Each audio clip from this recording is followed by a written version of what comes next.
Hello. Some of you asked about this question. Webwork 5, problem 4. It's axial loading, and this bolt has been subjected to several several axial forces here, A, B, C, D. Um, Okay, those arrows might be multiple arrows might be confusing, but you notice this one pair is bundled up together as FC, so we don't go ahead of times to FC together. All of them is 1.7. Same thing for this FA. Okay, together all three arrows indicate all the forces acting at A. It's 15.6. All right, so knowing that, I always like to check if all the forces balance each other. F8's one direction with FD. So this should equal to FB plus FC. And we can verify it. 15.6 and FD is 5.1, and that will give us total of 20.7. And now let's look at FB, which is 19. FC is 1.7. That also gives us 20.7. So it is just the same for both left and the right direction. That's what we expected. Now let's take a look. They want us to figure out the change, which means the deformation in each segment. Obviously, let's take a look at there are three segments. AB section right here, and also you have BC section separated by FB and FC. Then you have CD section separated by force at C and also force at D. So that's going to be our three sections. Okay, and we needed to find each respective deformation, the change in the length. Now let's go back to figure out our governing equation. So our deformation delta is equal to PL over AE. P is our internal force at each section. So let's figure out what's going to be at AB section. What would be the internal force to it? At AB, if we were randomly cut anywhere between A and B right here, then we will look at the left section. The left section will balance the external force FA. That will be 15.6 kilonewton.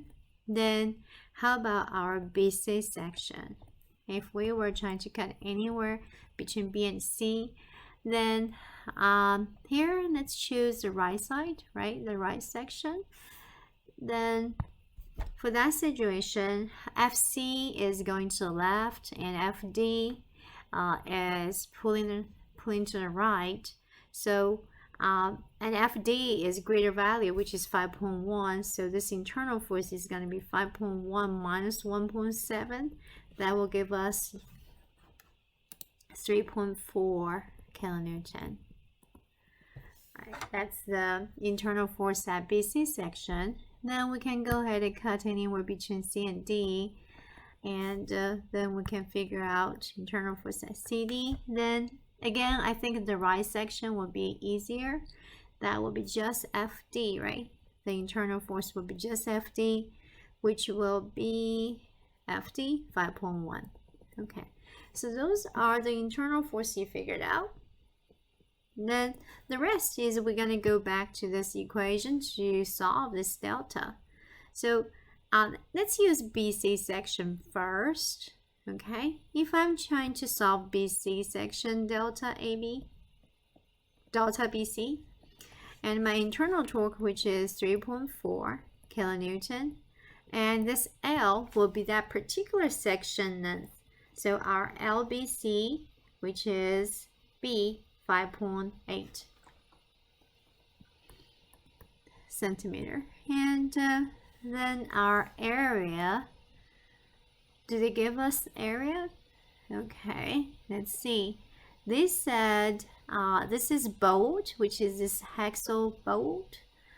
The other dimensions of the bolt are given below. So then they give us DS. Let's see, that's DS. That's a shank diameter. Then they also give us DT.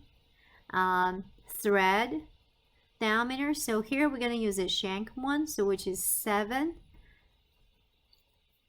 millimeter. And so we're going to use pi d squared over 4. And here d, we will be using 7. Pi times 7 pi d squared over 4. That's going to be the diameter of that circle, cross section of the shaft. And then we're going times E. This material is hot-rolled mono, and this elastic modulus is 180 gigapascal. So we're going to divide times 180 gigapascal right here. Right, so the rest is our unit. By the way, this is 7 millimeter square. That's the cross-section area. Now let's think about it. Gigapascal is going to be equal to kilonewton over millimeter square, right? So then we know millimeter square times gigapascal is going to give us a unit of kilonewton at the bottom. Then that cancels out kilonewton. Then this is pretty handy. You get your diameter as centimeter for the final answer. So let's go ahead and try to solve this one. 3.4 times 5.8, then divided by pi, then divided by 49, then divided by 180, then we times 4. That gave us a very small value of 2.848 times 10 to negative 3. If I were to change this to millimeter, right, that would be 2.848 times 10 to the negative 2, so it will be that. Okay, so that's how much millimeter change this section has. Now the same thing you can use in the same logic to solve CD section, because they are both like a circular shaft.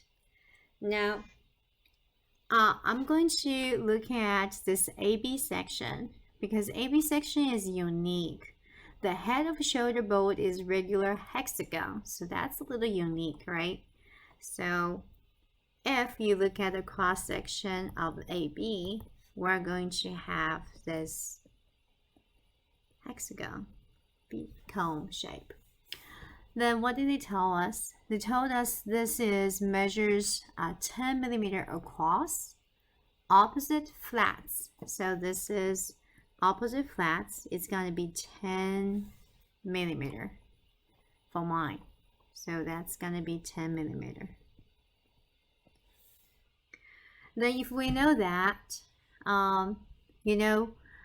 if you go back to this governing equation for delta AB, is going to be equal to internal torque for AB, internal axial loading is 15.6 kilonewton, and times the section length, which is our A, small a, it's 5 millimeter.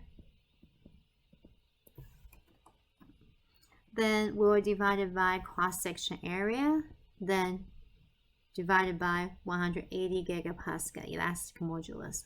So really, in order to solve this, we just need to figure out the area of hexagon, right? And okay, so in order to find this hexagon area, you can go ahead and use geometry to derive your own equations, or you can go online to find the area. So here is a very good website, and I just found out it's a hexagon calculator. And so here we're given the side to side, then let's say it's 10. Then we can go ahead and get the area size is 86.6025. So I translate over here and plug it in, and we got our answer for AB. And here one thing I want to mention, I add a negative value here because remember when we cut AB and we look at the left section, and that internal force is going to be pushing it into the left section. So that's a compression. So make sure you have a negative value there. If we're going to use the same sign convention to look at BC section, when we cut right here and look at the right section, we know FD is greater than FC. So this, where we cut, this is going to be the same direction as FC, which is pulling to the left. And for this situation, is pulling this section, right section to the left, that's pulling, right? So that's going to be elongation. So right here for our delta BC, that's going to be positive value. So, okay, that's all for this video. See you at the next one. Bye.